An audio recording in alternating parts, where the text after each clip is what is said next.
Welcome in, everyone. RFP Refugees podcast. Ted here, Jon here. John, how you doing, my friend? How's it been hanging? I'm good. I can't complain.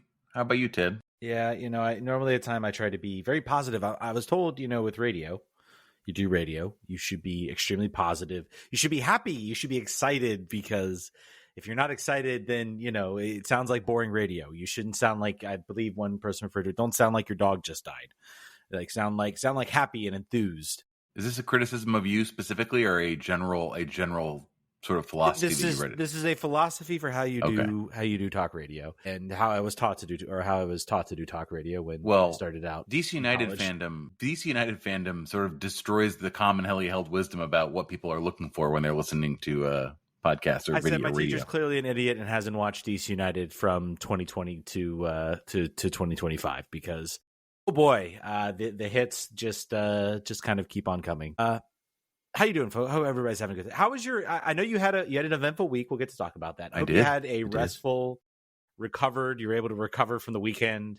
You arrived, and you significant other was not too upset that you flew all the way to Nashville to watch your team get pounded 5-2. Yes, goal from a former player. I hope the marriage is all good and well after doing that. Yeah. It was less than 24 hours there. It was like 18 hours in one place, which is always a fun whiplash, but at least it's not too far and too much time. It was good. I had a really good time. We could talk about it more. I don't know how you want to do it.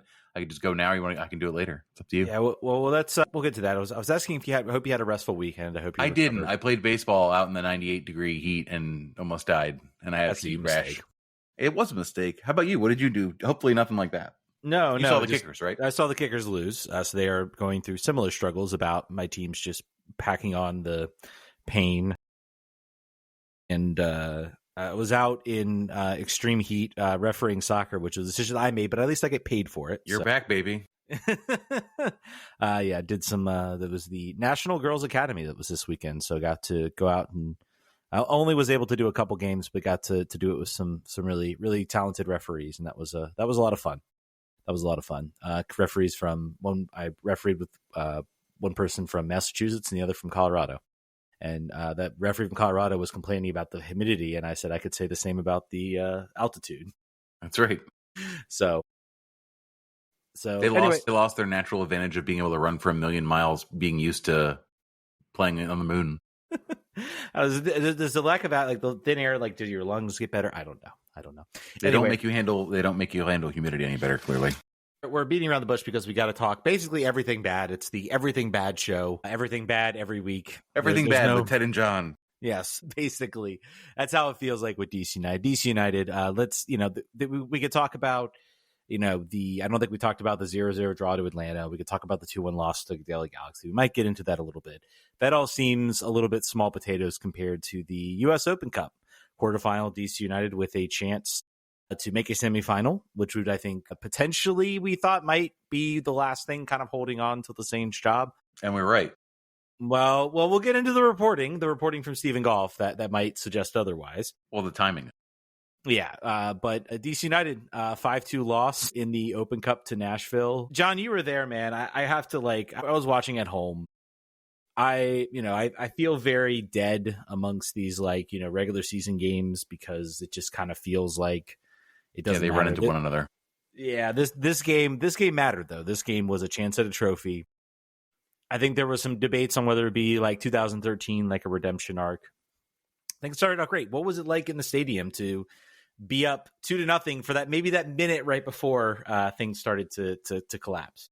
It wasn't. I was dancing. I had a whole row to myself. So the traveling crew of 9 guys, and there was 1 or 2 locals with DC United jerseys on. So they came and sat with us. I was in the row above them, and I was just doing the AC/DC walk where you do the kick across when they scored both goals. Yeah, I was feeling myself. What was it like in the stadium? It was at the start very empty. As the game went on, and as Nashville laid the wood to us, they got a lot louder. They have a full wall, basically supporters group that were pretty loud, and they were copying all of our chants, as you'd expect from a newish team. There's nothing new under the sun, and they certainly haven't found anything new. Although they had one song, they have how there's a United States soccer fan thing where like, all right, we need to do Blue Moon. We need to have You'll Never Walk Alone. We have to have like a slow tempoed song that really makes people feel like, whoa, this is crazy, man. So they do that. I don't know what song it was. They do that. Cool for them. But did you see Soccer Moses? Soccer Moses, he's the... I did not. Not from... We were on all the other way at the end from them. Up. They put us right next to the DC United players box and owners box. So we get to see all the players hanging out, looking at their phones while the game was going on. Don't blame them too much on that one. But yeah, no, I mean, it's a very okay stadium. It's sort of in a weird spot. So I think it's due south of the city. I'm pretty sure. It's hard to tell where you're in the city, like cardinal direction wise. But it's in a residential. There's like a residential area on all sides, and then it's next to a racetrack. So it's just like a sort of weird place in the middle, in the outskirts of Nashville. The stadium itself is pretty standard fare. Not a lot going on there. It's very, it's DC United esque, and like if you're sitting in the stands, you just see the stands. There's not really a lot of visual things to draw your eyes. Like in the corner, there's the Nashville logo crest thing, like in metal in the corner. That's pretty much the only thing to look at. The food was fantastic. The food was good. I had hot chicken. Ooh, and it was staple. Could not do that. It was really, really good. Really enjoyed that. And then the architecture. Somebody was asking about how it went. Kind of boring, kind of uninspired. I think it's not a stadium you really got to go check out, other than to say you just being in Nashville. And if you've been in Nashville a couple times, you done it. I recommend, though, that you do go to Santa's Pub, which is across the street, which is where we drank before and after the game. It's a karaoke bar where you can't say the F word, and everything's cash only, and all the beers are $5. It's like, I recommend that. That's a cool thing. We met and drank with one of the Nashville players' dads who was there, who was recovering from injury or long-term injury. Yeah, good experience. Loved getting to know the folks that were there. Most of them are listeners. Hi to all you guys. And definitely going to do this again. I don't know. I think the Open Cup is like the one that makes the most sense. To your point before, like I could not be bothered right now. If you're like, hey, you want to go to... No, I don't. I do not. The only game, actually, funny enough, I might make it to the friendly that was announced because they're playing Club America. Because they're playing Club America, which is my father-in-law's team and my wife's team as well. So we might make the trip. I don't know. We were kind of discussing it whether we make the trip. Funny enough. Until this team, we'll see what happens with this team in the transfer window. Maybe this team gets a little interesting, where it might be worth it to make the trip. But I want a first round, or like whatever the earliest round that MLS clubs get into US Open Cup. I want an away draw to like Lansing or someplace really weird that I can try to convince everyone to go to. That would be super fun. Or Richmond. I want to get on a plane with these people. Okay. I want to have time away with these people because it's weird. Anyway, yeah, that was good though. The game sucked. The game started great, and then it went just completely downhill. The only two players to acknowledge our existence at any point in the game were Jordan Farr and June as they went to the locker room at halftime. Other than that, not a peep, not a look, not a sound. I mean, at the end, I think there was not much to. I think we all sort of sat in a lump, and then some people started yelling at Ali, so he retreated. But they hurried up and got to the field so they could like say hi to the other players, and then they ran to the bus and then to the hotel, and then we got the news to the lobby. Let's just really.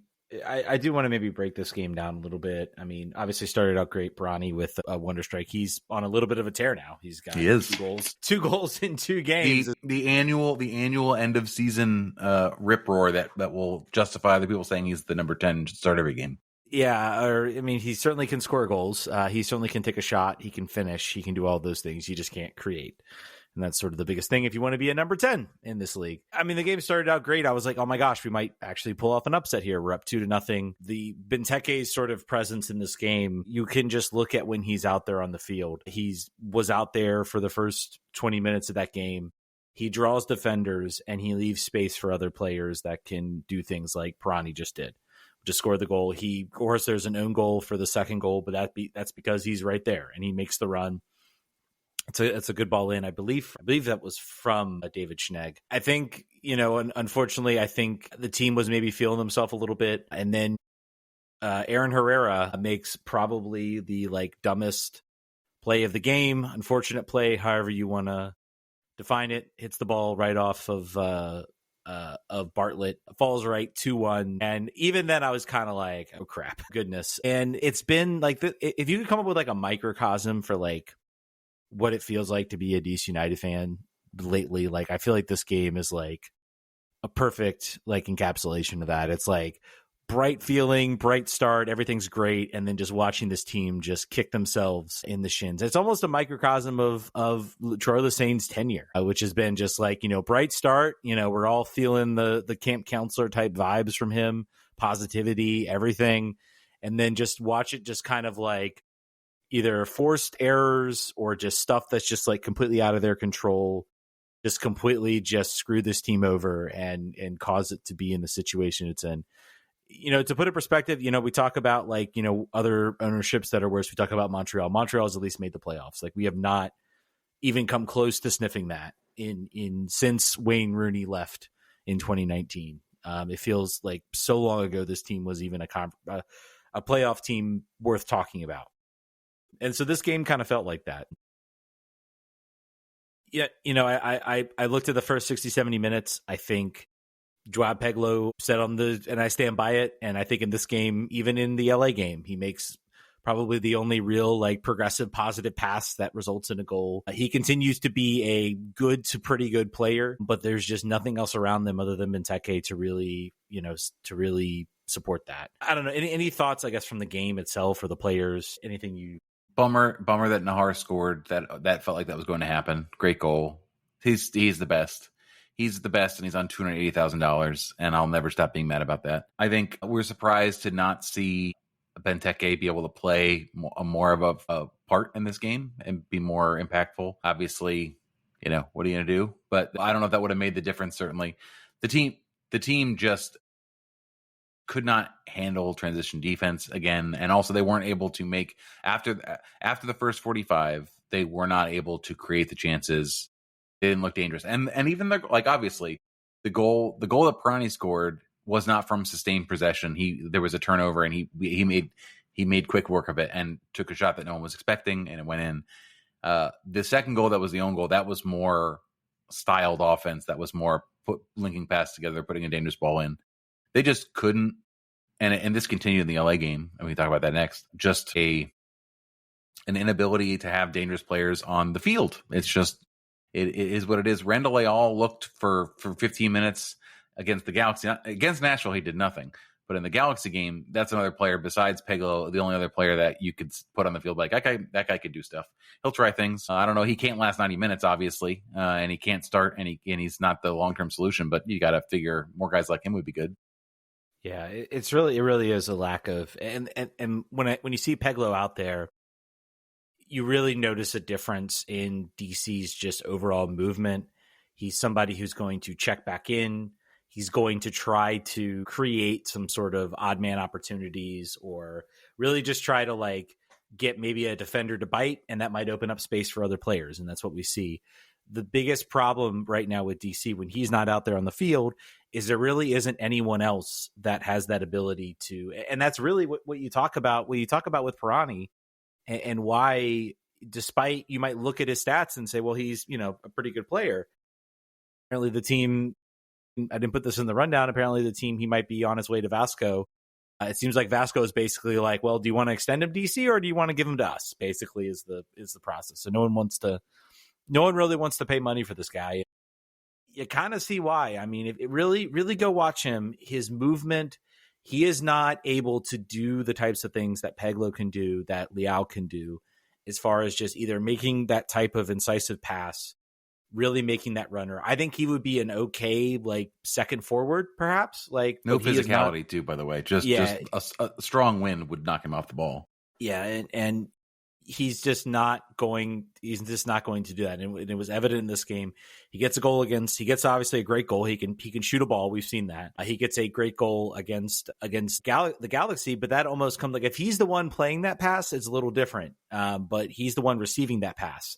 And it's a good run. He kind of recognizes the space and moves into the space. But overall, this just, the game, the way the team collapsed. I don't put this all on Troy Lesesne, but I kind of after this game was like, I think this could be it. This feels like this is it. Like the team itself just kind of deflated after the mistake. Then they get the PK, and then it really just felt like a matter of time when that happened. And that PK is an unfortunate call. It's. I look back at it, and I think it is the referee makes the call.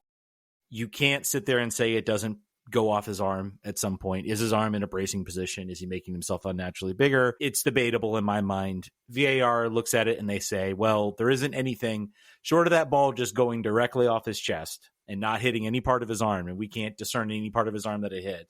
We're not going to recommend that for a review because, we're going to look at the referee's interpretation. He's making himself unnaturally bigger and it hits his hand. It's an unfortunate PK call, but then the team just kind of like folded at it. It was almost like we're done. It's over.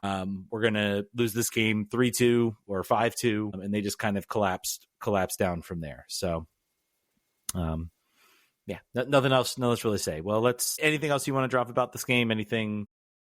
Nope. Any feelings from the fan base? Sam Legg did say hello. So I don't want to make sure he also said that tall man said hello to the traveling support. That's good.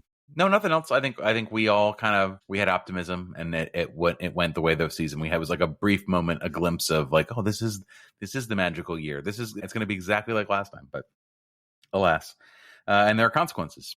Yeah, and there are consequences, and they happened early this morning. Wake up, apparently, Ali Mackay being there. Actually, if you had told me he was there, I would have said, I bet Troy's getting the sack because I don't see any other reason for him. Well, because he was there before. That's his old club, so he probably had visiting some friends and family in Nashville. Maybe, possibly, but I think also it was if we lose this game, like this is the moment, this is the opportunity. He was like this, sitting in his seat for most of the game, just like that, and then he ran for the doors pretty quickly after. Yeah. But the news broke at like midnight, I think, where we were. And then I had already gone to bed, or at least to my room, because I had a 6 a.m. flight, so I had to tap out. But the rest of the group did not tap out; they went down to Broadway, and unconfirmed, but I think they saw him in the bar. And what's his name? Eric Prince? Not Eric Prince. That's the guy from Blackwater. Zach Prince. I saw them, and then they saw the DC United fans, and they got the F out of there. They're like, I don't want to have this conversation. Let's roll. And I don't blame him at all. I would also do the same thing. Oh, that's I feel so bad for him. But apparently, yeah. So Troy Lesesne was let go. Apparently that night he met with Ali Mackay. They then got a flight back to DC and were told they were let go. And that's that. The Troy Lesesne era ends. I guess a lot of people. The discussion always is is this Troy Lesesne's fault? Does he deserve the blame? No, full blame? No. This is obviously on Ali Mackay on a certain sense of the players that were chosen. I do think there were some people that were pointing out like no one really improved, you could say, under Troy Lesesne. There was no real development. So yeah, I mean this is what happens in sports. This is what happens in sports. That's abandon all hope, all ye who enter here in I don't know, John. Where do you? I mean, this is a move. This is what happens in sports. Your team's not doing well. Things aren't going your way.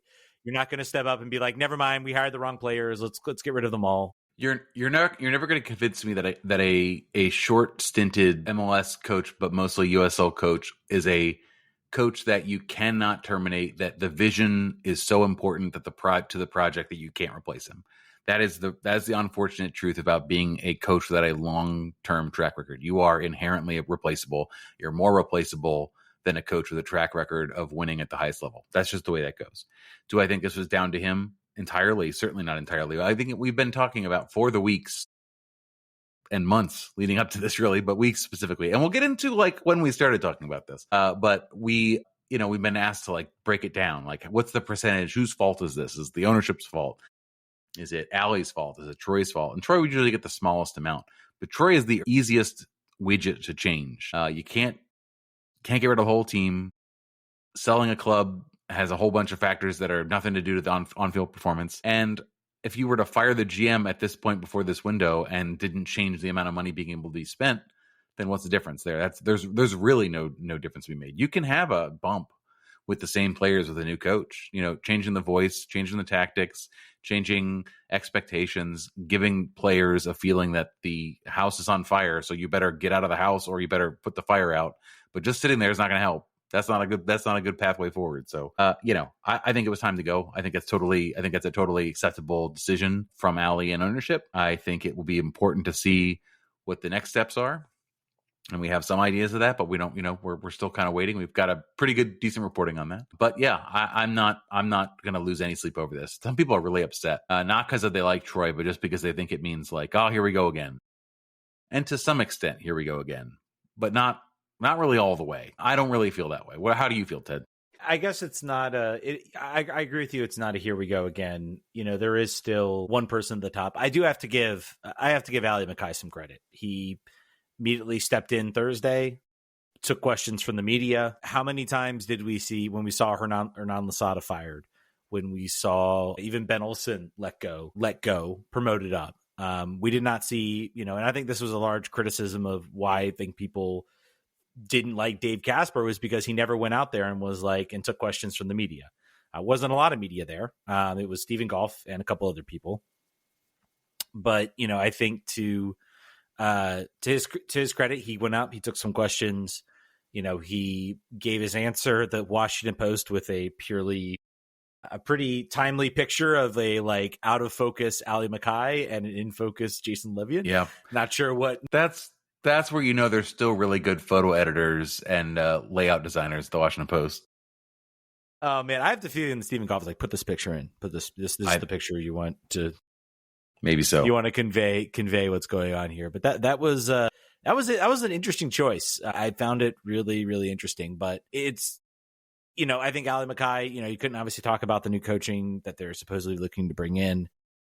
There wasn't a whole lot, I guess, going on there. But I think he did come out and at least, said we needed to make a change.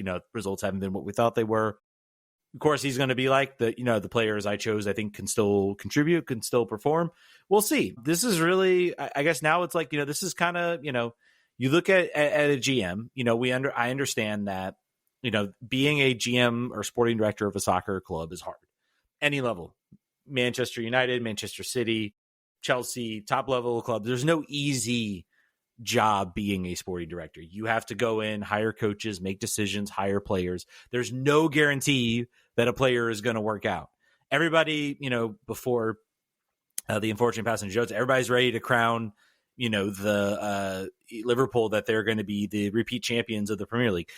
Florian Wirtz could come in and absolutely bomb. There are plenty of players that come out there. There are plenty of coaching decisions that don't work out the way you think they're going to work out. But, as GM, you have to own this one. And, I think you have to own that, maybe the wrong decision was made. Do I wonder if maybe, I don't know, we've sort of had some, like, we've looked back at sort of the history and everything and who this team actually wanted to hire. They wanted to go out and get the former New York coach whose name I can't remember at this point. Dom Tarrant. Yeah, Dominic Dominic Tarrant. They wanted to go out and get Dominic Tarrant. He went to Monterrey.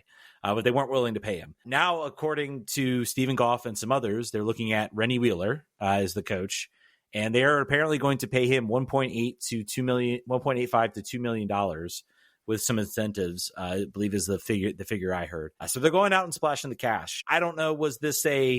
I don't think this is like what necessarily happened, but is this Ali Mackay going to Jason Levian and saying, hey, we can't cheap out on this next coaching hire? I think Troy had a lot of promise. I think he was maybe a guy who could have developed into a good coach. He showed a lot of ability to sort of fight through adversity. To his credit, we saw a little bit of that in 2023 about sort of kind of rallying this team towards the end and nearly making a run to the playoffs. But now we can't cheap out. We got to go and we got to hire the big name coach. This hasn't worked out well. I don't know. That kind of feels like maybe that was part of the play here, because I think what we've seen with the ownership, and this is part of my frustration, is like stuff has to get really, really bad before ownership actually coughs up the money to fix the problem. We talk about the field last year. We talk about a lot of things with the stadium last year. Like people have to there have to be articles written about how bad things are. There has to be actual like visible signs of bad things before the ownership comes in. Todd on the chat says, which coach or player would want to walk into this mess of an organization? I have to have hope, but this is deja vu is this deja vu all over again? Rene Weiler was at the LA game, by the way, sitting with ownership and saw another failure by DC United. Certainly not going to be the thing that determines the choice there, but just it's tough to figure out all right, it's a matchup. You got to look at what does each person here stand to gain? What is the value of this relationship? DC United fired a coach with very limited experience, not a big track record of victories, not a lot of trophies or any, I believe. Prior to that, Hernan Losada, similarly very short resume, young guy, new ideas, going to revolutionize soccer. Wayne Rooney, a name that had very limited coaching experience, and that you've seen how that's turned out. This is the opposite. So they wanted to say, we're gonna play opposites here. We're gonna go the different way. We're gonna have somebody that's experienced. We're gonna have someone that's won it before. We're gonna have someone that has experience both in building a team, and he's a general manager currently, or a sporting director for Servette in Switzerland, and as a coach, he's older. He's not. I don't know. He's not going to be a player's coach, but he's not. It's not going to be a guy who has gone out and had beers with some of the players on the team before, a la Wayne Rooney. When that term, there was a kind of a weird. I used to be your teammate, now I'm your coach. It's a stepdad situation. So that it's very obvious to see what DC United gains from this, and it's going to cost money. So what would a future coach gain from this? He gets to go back on the touchline. He had previously stepped off the touchline to go into the front office, then got fired from that job, or mutual termination due to a change in priorities at the club. Whatever that means. Typically that means fired, but whatever. That's usually what that means. He's going to get a lot of money, probably more money than he would have made coaching in Switzerland at the tier that he was at. And he gets a new project. I assume, has gotten assurances by ownership, as I'm sure all coaches that come here do. But he wouldn't without it, right? Because he is in a position where he could probably get another job similar to that, but he's not gonna come here necessarily to lose, like to spend no money and lose. There's a project pitched to him in order for him to come over and try this. Yeah. So it's obvious what both people get. Yeah, and you look at this team. I think the prevailing thing was about what the roster's at, how the roster is a bottom tier roster. And I'm like, well, of course they're a bottom tier roster. They have 2 DP slots that do not have active players in them. They literally are limited by what they can do based on what decisions they've made. I've talked about, again, this summer's it. Like this is the summer. You come in, bringing in a coach like that, who, I mean, to his credit, has had success. He's won the Belgian league with Anderlecht and the Belgian Super Cup, so he won the cup double that year. A lot of people at Al Hilal SC, I know I've heard that name, obviously, through the Club World Cup a couple times, hopefully I pronounce it right, won the Egyptian Premier League, won the Egyptian Super Cup. A lot of fans talk very glowingly about him, about how he kind of started building that team into sort of a powerhouse in the Egyptian league and in Africa as well. So this is a guy who has had some measure of success. Now, granted, he has been a part of some teams that are like very much powerhouses in their own league. Anderlecht is always going to be a team that's going to walk in and be a favorite to win the Belgian league. If they don't win the Belgian league, it's apparently not a good day. Got a good thing. Go ahead. I just did some quick research here on Transfer Market. Guess who Rene Weiler has coached before? Who's that? Andy Nahar at Anderlecht. In that season, he was there. Just throwing that out there. Go ahead, continue. But anyway, so I mean, this is a guy who has had some success. I think you kind of called it in the chat, not exciting hiring. I don't know what would be classified as an exciting hiring. I mean, if they went and got Jurgen Loh, or they got I would say that's the one right there. The rumor that just popped up on Built. Not a real rumor. I don't know if we'll give that much the light of day. For all intents and purposes, Rene Weiler, once you're in DC, once you're in LA, once you're a part of the team, I'm willing to bet that a deal has been agreed to. They are putting the paperwork to go get his work permit. Once that situation clears itself out, then they will announce him as coach. Once he's on the touchline, I think all that's going to happen. Well, that's going to kind of happen at once. So everybody's like, well, what about him? We haven't heard anything. I'm like, we're on the agreed to deal. I just think they're just waiting. I think they want to get a little further along in sort of the visa paperwork. And that's That's something that should not be brushed aside here. That the expectation is it takes 2 weeks, but that's in the olden days. So to be determined on that for how fast once they make the decision and offer our incredibly functioning country with a president who definitely knew to step aside when the team who actually won the Club World Cup was holding up the trophy, and also knew that, hey, maybe the players would want the actual trophy instead of a replica. We live in a perfectly functioning and normal ass country right now, John.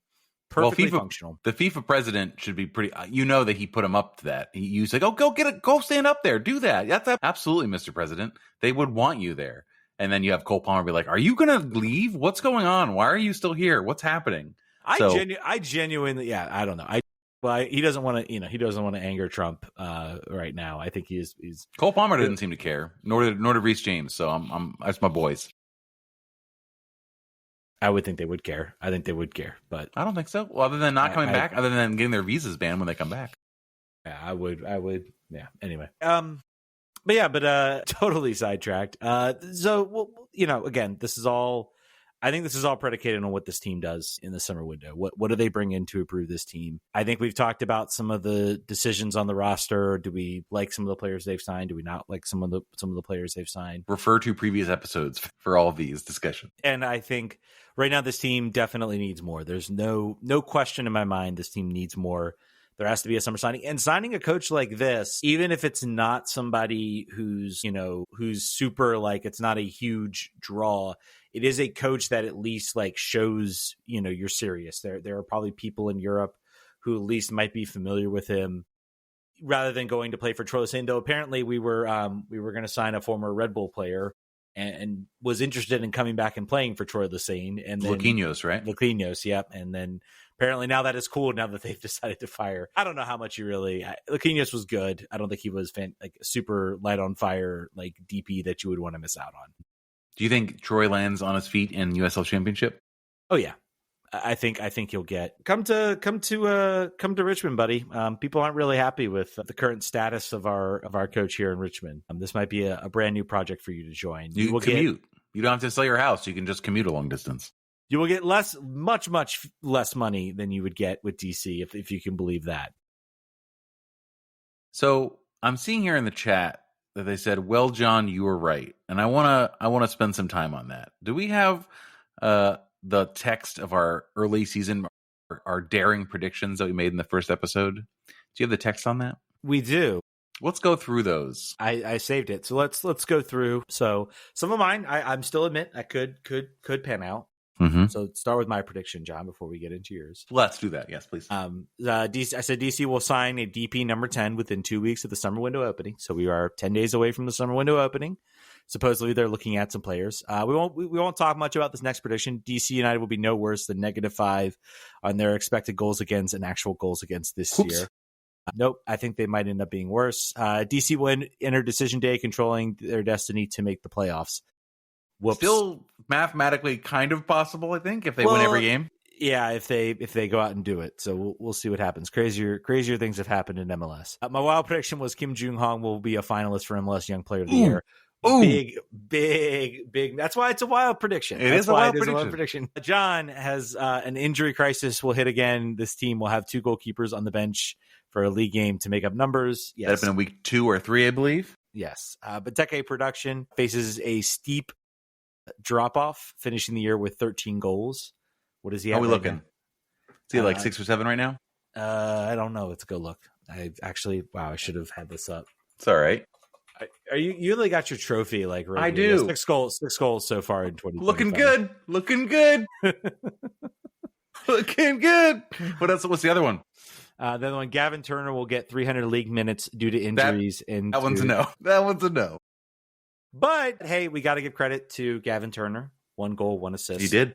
And his, I think, second appearance for Chattanooga FC. So congrats to him. Are you giving yourself a trophy? I am. So we got my name on it. Go ahead, continue. What was my wild prediction? Your wild prediction: Benteke is seeking a move in the summer window due to the storage part and faltering production. Don't think that's happening. I said that he would get fired, didn't I? That wasn't that one of them? I don't believe that was one of them. Oh, we're gonna have to go to the videotape. I'm pretty sure. I'm still gonna give myself this trophy. You definitely saw that coming as far as It's just there was always going to have to be a patsy. If things went wrong, there'd have to be somebody that you could throw out the window, and it was always going to be him. Yeah. Probably not paid very much. So again, you talk about money, it's much harder to move a guy that you have to pay. I'm presuming this is going to be, what do we think on the contract? Going to be 2.5 year contract? Probably. Finish the year. And then yeah. Well, if he stays that time, it'll be tied for his longest time that he's been with the club. So if he actually plays that his entire contract. We'll see. It's probably going to be half a year, and then we'll see if it's 2 or 3 years. He probably will only want to do 2 years because he'll be like, maybe he knows enough about MLS rosters and the money that's being spent, and maybe he's been told about some players they want to bring in. Who knows? I don't know if we want to talk anything more about, I guess, LA. Again, not a whole lot to talk. I mean, I don't really get in like the defensive performance. I look at this team, and even in like for most of that Nashville game before things got really bad, like I just look at this defense, I'm like, they're not like excellent, but like they're not terrible. It's just like they literally cannot threaten at the top. The top is the problem, and you fix the top and you're actually threatening, and you start to put teams more on the back foot, you'll pressure your defense less, and that appears to be the big issue with this team. What do we see? Do we want to talk? Oh, we got another player rumor that we should probably discuss. Apparently the team has made an offer to Griffin Yao. Oh, yeah. How did I forget about that one? DC doing the big brain move. Rather than develop your own players and sell them for big fees, sell them to European clubs for cheap and then buy them back, a la Chris Durkin. Well, you have a coupon code for 30% off. Because you got the sell-on fee for 35%. Mm-hmm. I'm reading maybe some reputable sources that say probably not likely to happen. I think maybe this was maybe he wouldn't want to come back here. He would. There'd be no reason unless he's got homesickness or he's got family that wants to come back for his career. There'd be no really reason. I would love it. I think it'd be great. He'd slot in. He'd start week 1 for me. But I'll put that in the fantasy camp. Same with Kevin. If Kevin Paredes got rumored back, I'd be like, yes, let's do it. Let's roll the clock back. I agree with you. I don't see this happening. I think Belgium is going to look at another team, and then DC will still get some cash from it. So it remains to be seen. You gotta create the next Griffin Yao. That's what you got to do with that bunny. Right. And that's all we have for player rumors. So tick, Mr. Mackay. Tick. Clock is ticking, buddy. This team needs something. I'm really hopeful, like in the next week or so, there's going to be some sort of linked to rumor other than Griffin Yao be something else where they could go out and do that. Apparently also, I think the team is looking to like extend his contract too. So I think it's like they don't get the offer now. They'll be like, well, we'll still hold on to him because he's useful and he's productive. So he keeps that up. And he's been hurt for a little bit. Last year, so he didn't have a fully healthy season. All right, let's get to some listener questions. Says Eclipse Wanderer 42. How did we end up here? Did the front office overestimate the talent of the roster, or are they all underperforming? No, I think not. My answer is this. It was obvious what was happening from the beginning of the year, and we talked about it, and that this was a year of paying off debts and consolidation. But in our minds, we don't want to live with that, so we also gave ourselves hope. Because who wants to go through an entire season where you're just like, this is a wash. Let's just kick it. So I think it was telegraphed. They're never going to communicate that to you directly. That would be suicide and very bad marketing. But I feel like for the most part, like that was kind of conveyed to us. It was not, however, conveyed that all of the players that did well last year were going to have a steep drop off in form, that Benteke was going to get injured. So basically, if everything went normal, if they had a repeat of last year, that would have been what they wanted to have. And then they were going to say, all right, well, next year, this is the year we can make hay. We're going to be hanging around that 8-9 spot. Summer hits. We're going to get a big impact player. Then we're going to shoot up. And then we're going to, bring somebody then in the winter. And then next year is going to be the big year. Yeah, I agree with you. I mean, you look at some of the players we talked about. Jared Stroud. We talked about, Aaron Herrera. Aaron Herrera. Not having a great year. I would argue he's been okay. Well, that could be a coaching situation. We'll see. We'll see how that changes. I think some of the players, you look at some of the players they also brought in, like Borisy now, Matty Peltola, David Schnegg. David Schnegg, I think, has been pretty good. Matty Peltola and Borisy now show these little flashes where you see exactly why they're brought in. I'll be curious to see, are they looking at, we look at some of these players that might not be happy, particularly Matty Peltola. does bringing in a Rennie Wheeler maybe change his tune about what he wants to do? Maybe he says, well, let me give this another shot. I'm already here. I already have a coaching situation.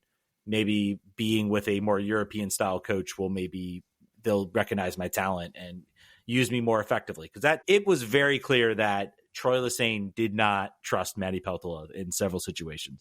He was playing him in the third center back as sort of out of necessity because the team was just giving up goals and he was a talented player and he threw him out there. But I mean, when given the choice between Boris Henao and Matty Peltola, he went and he even had Brendan Sarvania out there. I wonder if I'm Brendan Sarvania. Like Brendan Sarvania was getting minutes for Troy Lesesne. How does that whole midfield play itself out as we get a little Did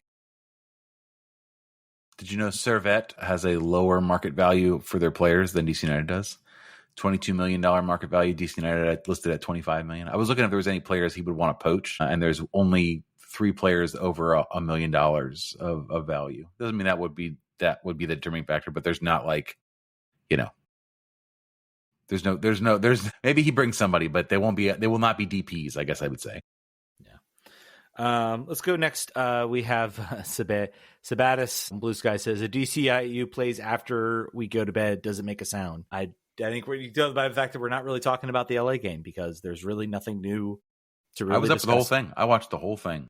Yeah, and not much to really discuss. Peglo had a nice pass and a nice goal, and that was really about all we got from that game. Maybe a couple semi-half chances, but not a whole lot. Looking at the remainder schedule, are there games that you think we can win? Sure, Austin. Why not?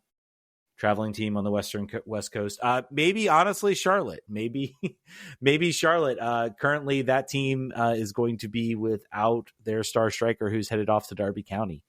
So that could Ethiopia. Yeah. We'll probably win that. I said we'll win the game against Ethiopia. Montreal, maybe. Yeah, I could see us pulling a win out of that. I'd say Montreal and Ethiopia are the only ones. New England's also not looking great. We always seem to put a game against them. On the road is a little bit tougher, though. And we got to end of the year on the road against Atlanta. We'll see what happens. They're tapped out as far as the season goes, but we'll see what happens. Sure. I think here's an over under 3 wins to finish out the year. Under. I think 2. I realize that's a stupid way to ask. 3.5. Yeah, I would say 2.5 wins. 2.5 wins. Going under 2.5 wins. 2 wins. They're gonna beat Montreal, and then in a weird way, they're gonna beat like Philly, or they're gonna beat a team that we should have. Orlando. They're gonna beat Orlando at home, and they're gonna beat Montreal away, and everything else will be a loss or a draw. Yeah. I just looked. We have Inter Miami August 23rd and then September 20th, and Inter Miami has now basically decided. Oh yeah, let's. We're done with all the distractions. Let's go win. Time to turn on the boosters. Time to actually go win this thing. Yeah, they are flying right now, and DC very much is not. Yeah, so I'll say over. I don't know. I think they can pick up 3 more wins. I look at any team coming out east from west. So you look at Austin. I think they could pick up a win in there. Montreal, I think they could pick up a win. And then they're going to pick up one of these fluke wins. Charlotte is really completely just batten down the hatches. Their season has not worked out at all like they thought they would. I could see us maybe getting a surprise win there. Also, Atlanta on the road, the vibes are going to be very bad in Atlanta at the end of the season when they don't make the playoffs. So maybe, who knows there? Maybe. Who knows? Maybe that'll be the fight for the 9th spot. Who the heck knows? All right. Says Simply B1 says, what single change could make you feel even worse about the season than you already do? Conversely, other than miraculously starting to win, what single change would give you hope about next season? Honestly, what would make me feel worse is if this team left the entire... I'll say honestly, like if this team does not have an announced DP signing within, I would say right now, based on the season looks, within a week of the window opening. So the window opens, and then if they do not have somebody lined up, ready to go, offer on the table, designated player, I will feel really worse. Conversely, I feel like if they get a designated player and that player starts and picks up an assist or a goal in their first start, I'll start to feel better about this team. That's really what it comes down to. Regardless of whether it wins and losses, It really does come down to Ali Mackay can, miss or maybe half hit on like everything he's done so far. He's had some semi good signings. He's had some not so great signings. You hit on your DPs, you're successful in MLS. That is the tried and true formula. And he was gifted a hit. Like, I still call Benteke a hit as a DP, but now he has to go out and do it himself. And he really hasn't had that yet. And he hasn't really signed a true designated player. All right. I'm going to not think of anything different for what would make me feel better, or what was required as they sign a player, impact player right at the start. What would make me feel better is if any one of June, Jackson Hopkins, Jacob Murrell, or Matty Peltola have a good run towards the end of the season and stay in the roster, stay healthy, and have quality performances every game. Just one. Any one of them. Don't care who. I want one promising player under 24 to assert themselves into being, for sure, a going forward concern and a starter. That's what I want. Okay.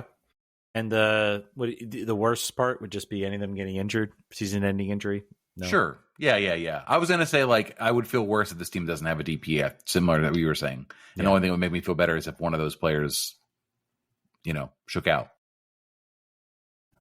Kama Girls says, walk us through selling the team. What's the rebuild expectation? Academy? Who would want to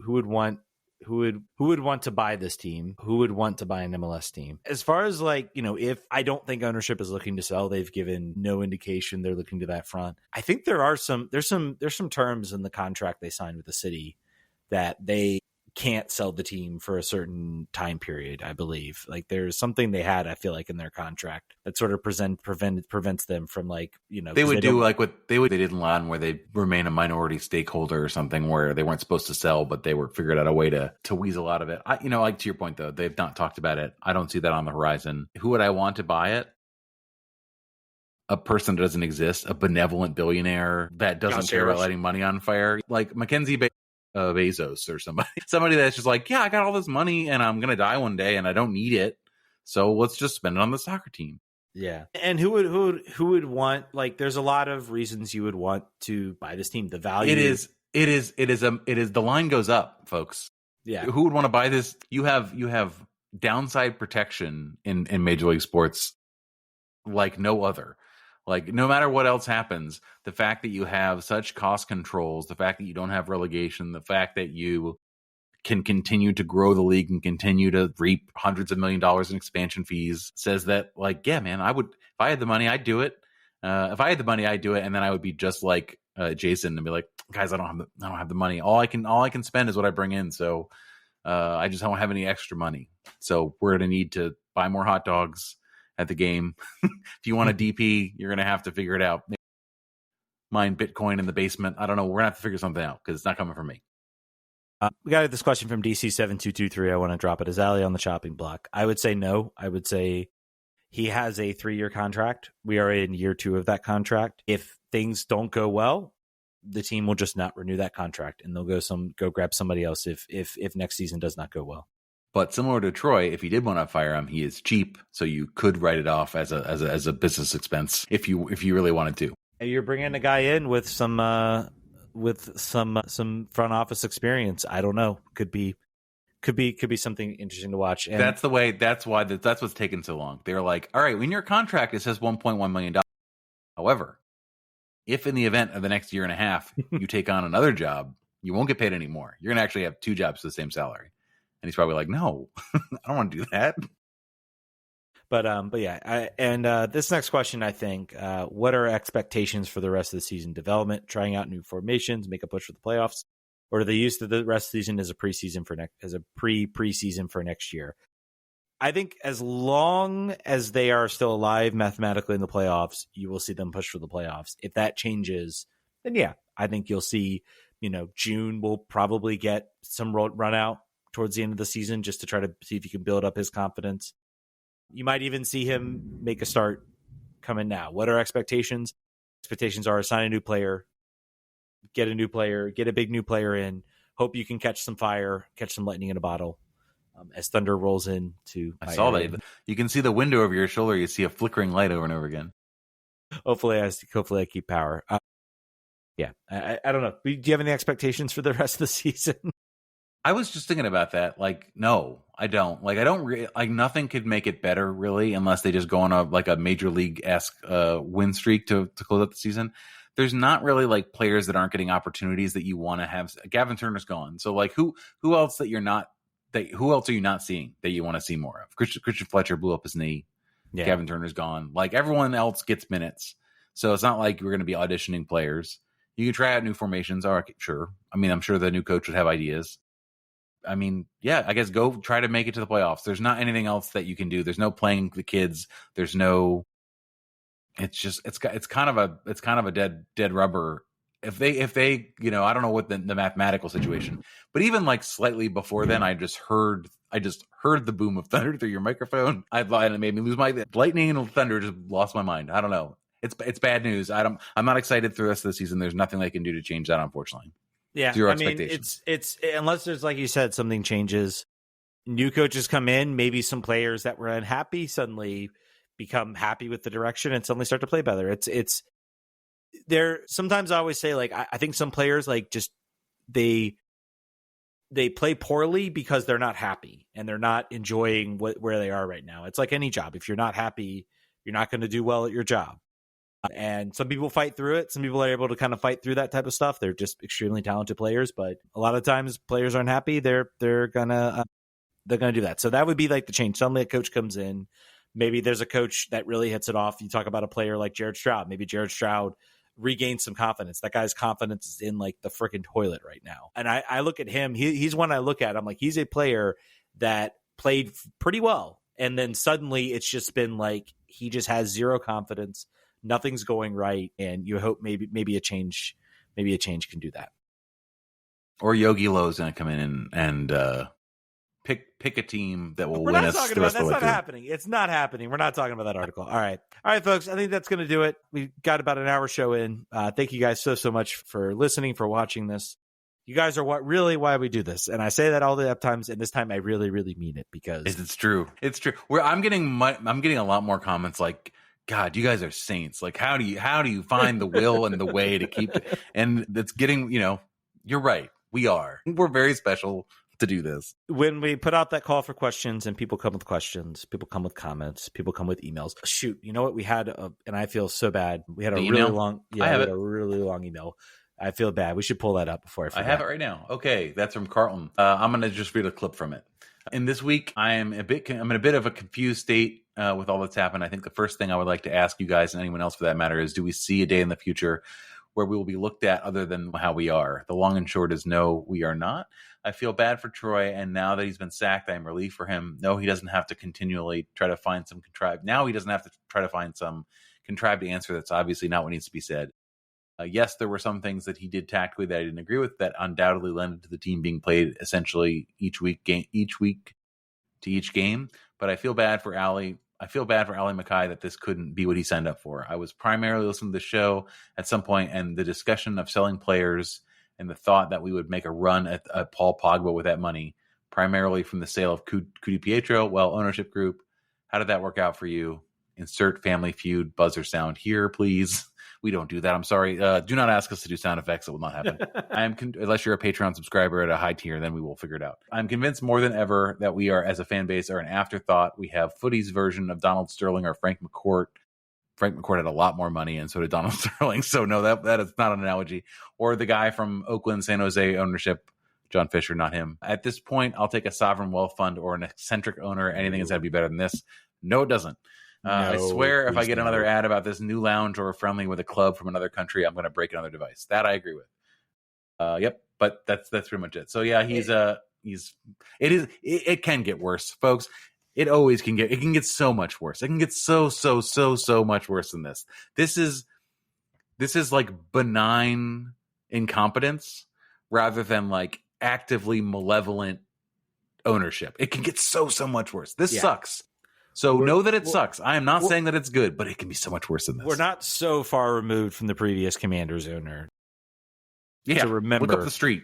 Just remember how bad it can be and how good it can potentially get if things change. I will say, I take a point of Carlton's email where he's like, this can't be what Mackay signed up for. Mackay made the decisions here. Like it was Makai's decision to sell Ted Pietro. It was Makai's decision to trade Matthias Klick. It was Makai's decision to go with one DP heading but into not to this hire season. Troy. But not to hire Troy. That is what was the rumor at the time, is he wanted somebody else, and then ownership made him take a compromise on that. But to add it, I mean, he still made the decision. Okay, that's not your first choice. You still, maybe he was second choice, but you still made that decision and brought him in. And now you have burned. My thing about Makai is I feel like, he came in, we knew last year was going to be we got contracts we can't get out of. We need a hard reset. I think what the biggest thing was, like, this is the hard reset. Now it's like you've burned up all the goodwill. Fans are upset. Everybody's upset. Everybody is tearing him up. And I have nothing else to say to give any hope, because I have not seen anything this year that has given me any hope. Give me a rumor about a good player. Give me a guy I can look at on FBref that's got like in the 90th percentile in created chances or shot creating actions. Maybe I get a little more excited. Even though apparently go look at Pirani stats on FBref and see his Don't do that. creating. Don't do that. I don't think you should do that. I think it's not illustrative of anything. I just want to say, if you want to, I don't want to end this show on a bad note. We'll send it there. Let's end it there. All right, folks. Again, thank you guys so much for watching. Thank you. And sorry, Carlton, I nearly forgot your email. I apologize for that. It won't happen again. Appreciate everybody who writes in, everybody who comes in support. Hopefully I keep power as we do this. Anyway, we'll talk to you guys next week. Vamos.